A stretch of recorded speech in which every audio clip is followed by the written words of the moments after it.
I made in my mind as a young guy, I wanted to become world class at something.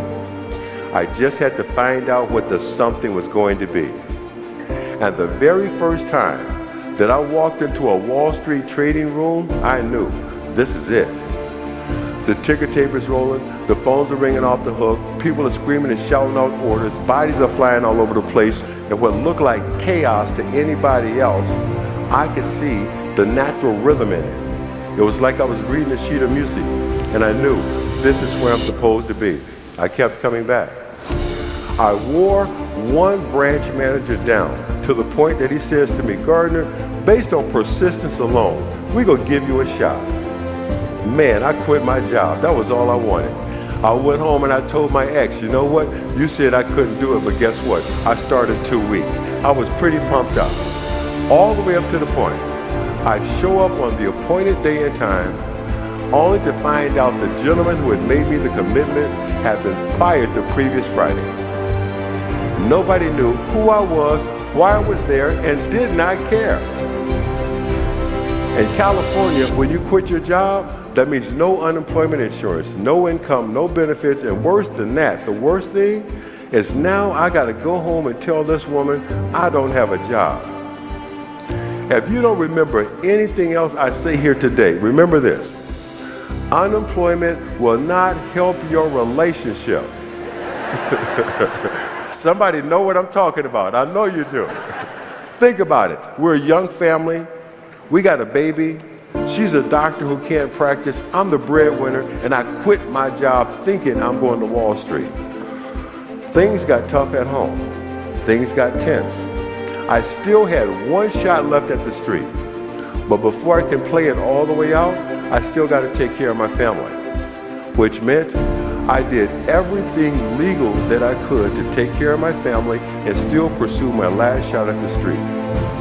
I cut grass, hauled rubbish, cleaned basements, I learned roofing, I learned painting.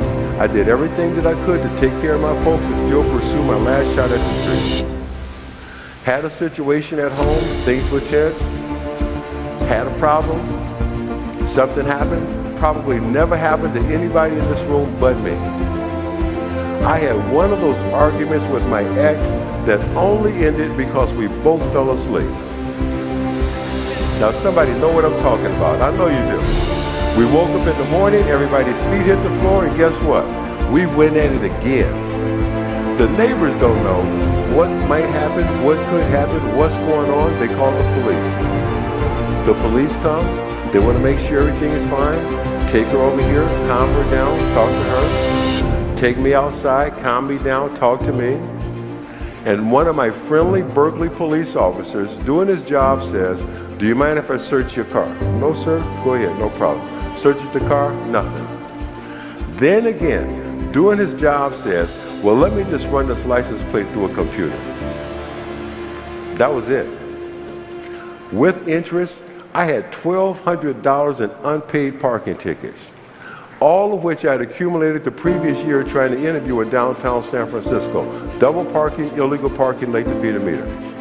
An honest question would be, you knew you had the tickets, why didn't you pay them? Well, you know what? The position I was now in, having to cut grass to put food on the table, every dollar that came in the door, I had to make a decision. I could pay the rent or I could pay the tickets. I did probably what every man in this room would have done. I paid the rent. I was taken to jail. First, last, only time in my life taken to jail for parking tickets.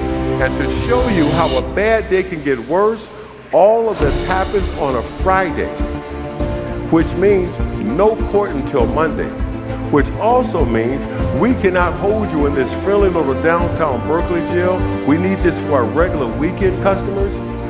I was sent to a place called Santa Rita State Penitentiary, where the most notorious inmate had chopped 23 people to death with an axe. And I'm in here on parking tickets. 10 days. And I know somebody out there thinking about it. Let me tell you something.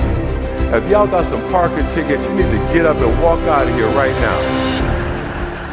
I know you're thinking about it. But for 10 days, All I could think about is, does my little boy know I didn't leave him like my father left me?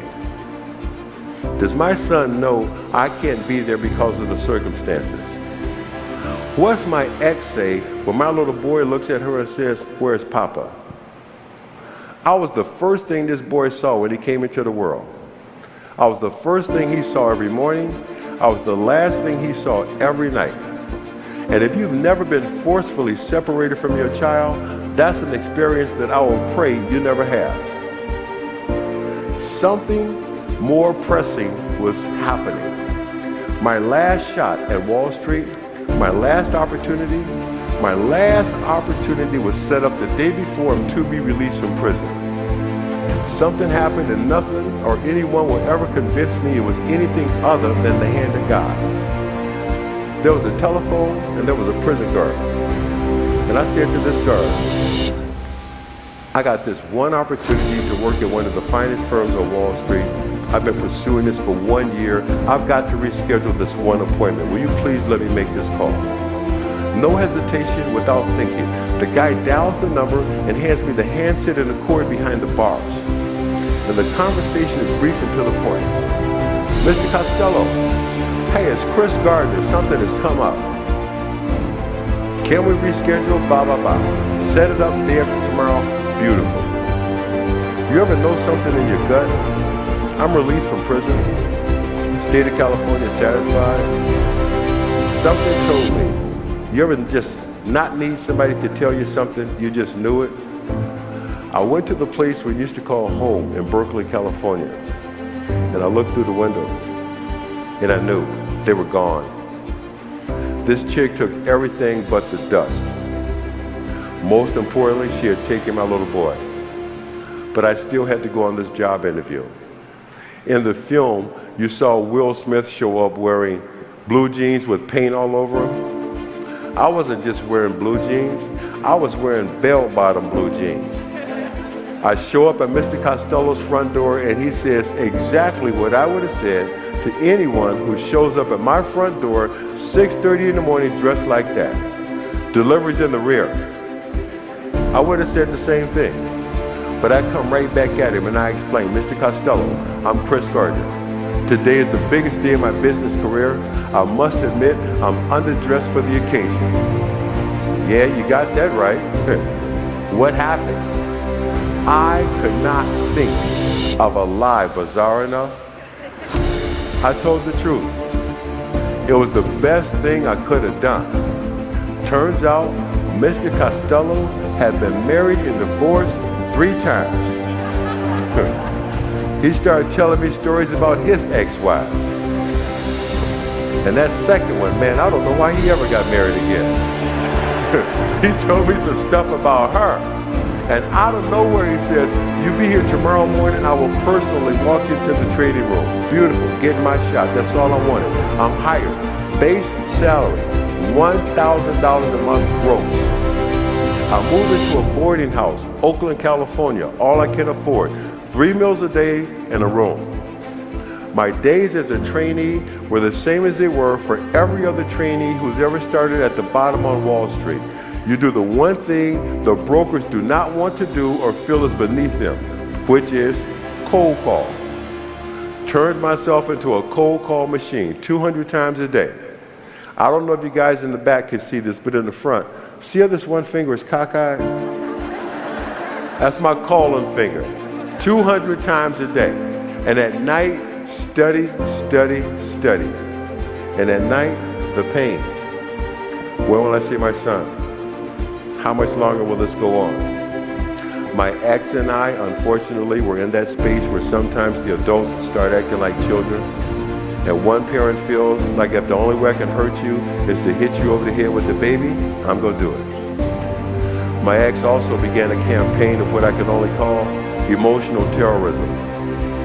Will call on the phone and let me hear my little boy scream and cry and hang up the phone. Now, this was before star 69 and caller ID. Somebody in here might agree with me. When it comes to your children, you got caller ID in your heart. There could be a room full of a dozen babies crying, and you know if that's your baby or not. Put it out of my mind, study, pass my exam, highest score in the class, big deal. My reward, I get to come back the next day and make another 200 phone calls. This goes on for months. And one night, 1 in the morning, there's a knock at the door. And you know who that is? It's my ex. And the conversation is brief and to the point. I can't do this anymore. Here, it's your turn. Just like that, that's how we became homeless.